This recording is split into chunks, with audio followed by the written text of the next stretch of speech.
Assalamualaikum warahmatullahi wabarakatuh. Nama saya Reza Tri Rizky, NIM 1808626.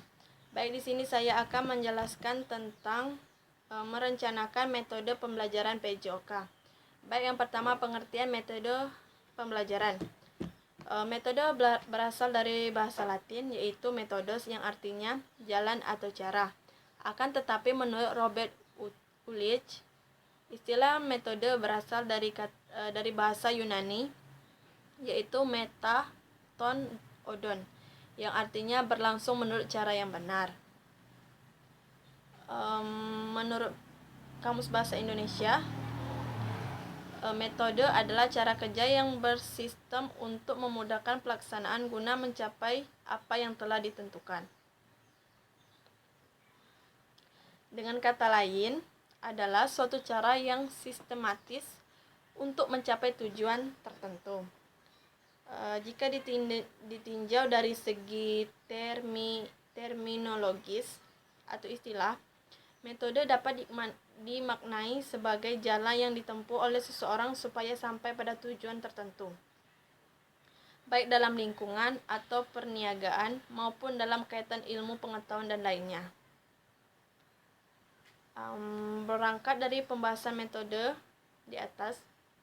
tadi, bila dikaitkan dengan pembelajaran, dapat digarisbawahi bahwa metode pembelajaran adalah suatu cara atau jalan yang ditempuh yang sesuai dan serasi untuk menyajikan suatu hal sehingga akan tercapai suatu tujuan pembelajaran yang efektif dan efisien sesuai yang diharapkan. Selanjutnya, pengertian metode pengajaran penjas orkes. Menurut Arifin tahun 1978, ia mendefinisikan bahwa mengajar adalah suatu rangkaian kegiatan penyampaian bahan pelajaran kepada murid agar murid tersebut dapat menerima, menanggapi, menguasai, dan mengembangkan bahan pelajaran tersebut.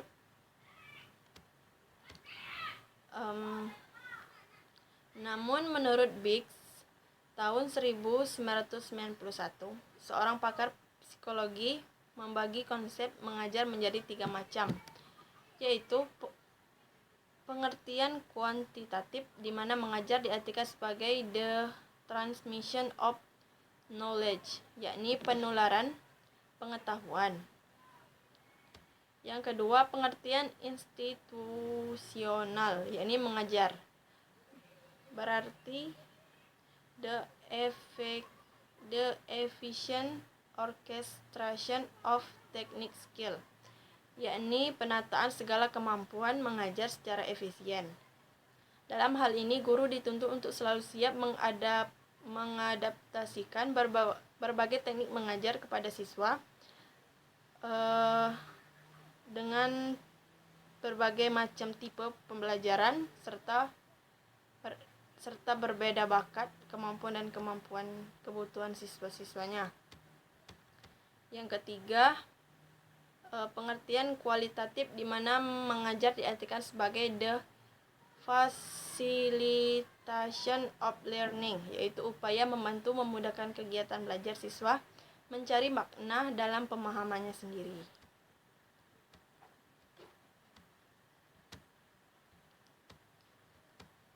Metode mengajar merupakan pedoman cara khusus yang menyampaikan materi pembelajaran untuk struktur episode belajar atau pembelajaran.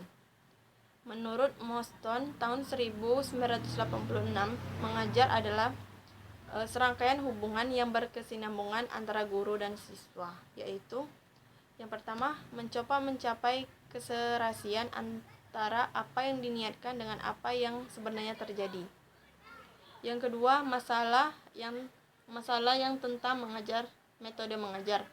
Yang ketiga, kita juga dapat mengatasi kecenderungan pribadi seorang guru. Yang keempat, mengajar, belajar, tujuan. Yang kelima, perilaku guru sebagai titik masuk. Dapat dinyatakan bahwa perilaku guru akan mengarahkan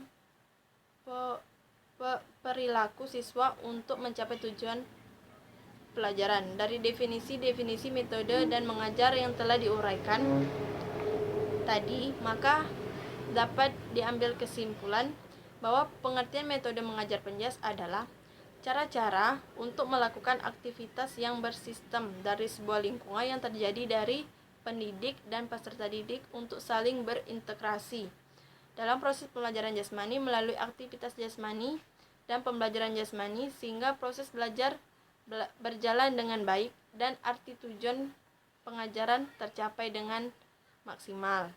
Agar tujuan pengajaran tercapai sesuai dengan yang telah dirumuskan oleh pendidik, maka perlu mengetahui, mempelajari beberapa metode mengajar serta dipraktikkan pada saat mengajar. Macam-macam metode pembelajaran. Yang pertama, ceramah dan tanya jawab. Dalam metode ceramah, proses belajar mengajar yang dilaksanakan oleh guru umumnya didominasi dengan cara ceramah. Metode ceramah ini metode yang boleh dikatakan sebagai metode tradisional, karena sejak dulu metode ini telah dipergunakan sebagai alat komunikasi lisan antar guru dan peserta didik dalam proses belajar mengajar. Berdasarkan pendapat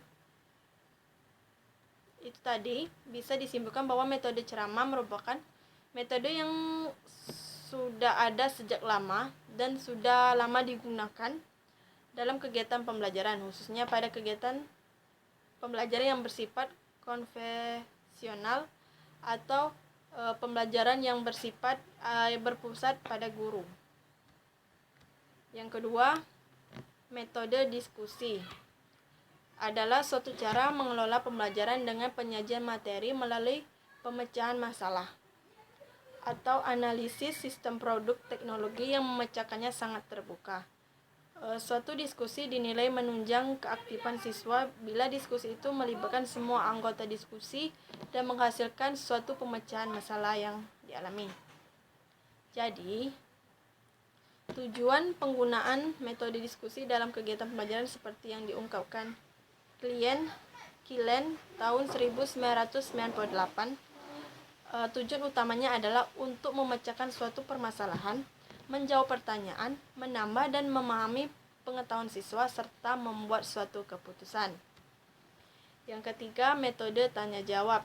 Metode tanya jawab adalah suatu cara mengelola pembelajaran dengan menghasilkan pertanyaan-pertanyaan yang mengarahkan siswa memahami materi tersebut.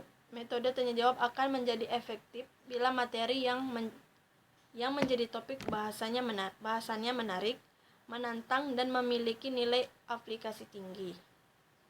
Jadi, metode tanya jawab adalah interaksi dalam kegiatan pembelajaran yang dilakukan dengan komunikasi verbal, yaitu dengan memberikan siswa pertanyaan untuk dijawab langsung. Di samping itu juga memberikan kesempatan pada siswa untuk mengajukan pertanyaan kepada guru. Selanjutnya, metode pemberian tugas.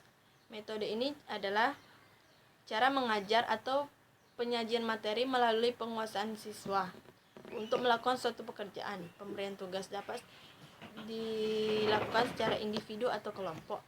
Pemberian tugas untuk setiap siswa atau kelompok dapat sama dan dapat pula berbeda.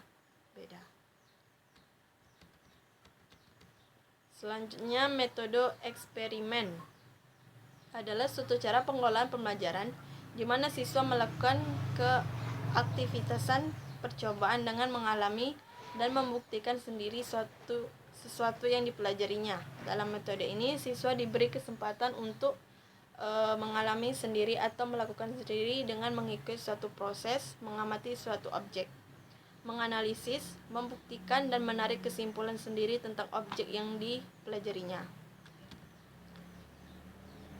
Selanjutnya, metode demonstrasi adalah cara pengelolaan pembelajaran dengan memperagakan atau mempertunjukkan kepada siswa suatu proses, situasi, benda atau cara kerja suatu produk teknologi yang sedang dipelajarinya. Demonstrasi dapat dilakukan dengan menunjukkan benda baik yang sebenarnya, model maupun tiruannya, dan disertai dengan penjelasan lisan. Selanjutnya metode tutorial atau bimbingan. Metode ini adalah suatu proses pengelolaan pembelajaran yang dilakukan sesuai dengan bimbingan yang diberikan atau dilakukan oleh guru kepada siswa, baik secara perorangan maupun secara kelompok kecil siswa. Di samping metode yang lain, dalam pembelajaran pendidikan teknologi dasar, metode ini banyak sekali digunakan, khususnya pada siswa yang terlibat dalam kerja kelompok. Metode problem solving atau pemecahan masalah. Metode ini merupakan metode pembelajaran yang dilakukan dengan memberikan suatu permasalahan kepada peserta didik yang kemudian dicari penyelesaiannya dan dengan dimulai dari mencari data sampai pada kesimpulan akhirnya. Selanjutnya metode mengajar pendidikan jasmani. Yang pertama, gaya komando. Dalam gaya komando ini, guru penjas harus aktif karena penjelasan penyampaian materi diberikan oleh guru penjas itu sendiri. Dalam gaya komando dalam pertemuan dan pasca pertemuan, keputusan semua diambil oleh gurunya.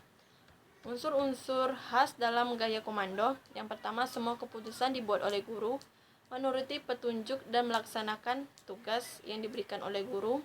Yang ketiga, kegiatan utamanya siswa menghasilkan tingkat kegiatan yang tinggi, dapat membuat siswa merasa terlibat dan termotivasi.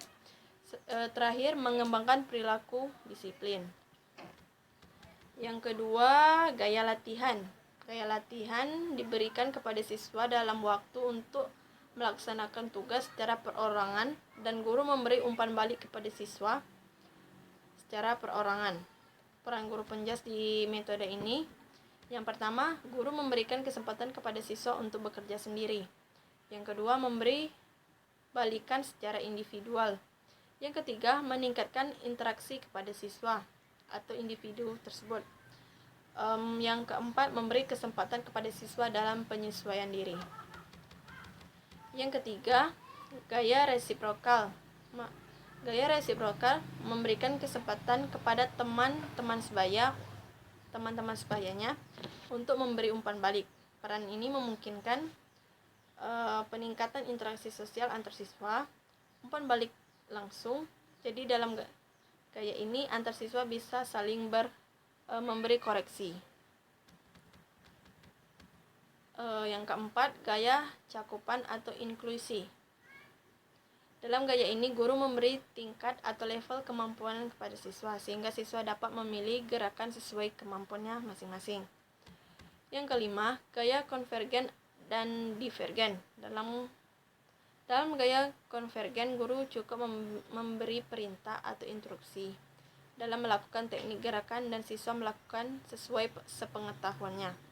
Contohnya, bagaimana cara melakukan passing menggunakan kaki bagian luar dalam sepak bola? Lakukan. Selanjutnya dalam gaya divergen, siswa dituntut kreatif karena guru hanya memberi instruksi perintah dan siswa melakukan. Contohnya, buatlah bentuk latihan menggunakan tali untuk meningkatkan kebugaran jasmani. Sekian yang dapat saya jelaskan. Mohon maaf untuk segala kekurangannya. Terima kasih. Wassalamualaikum warahmatullahi wabarakatuh.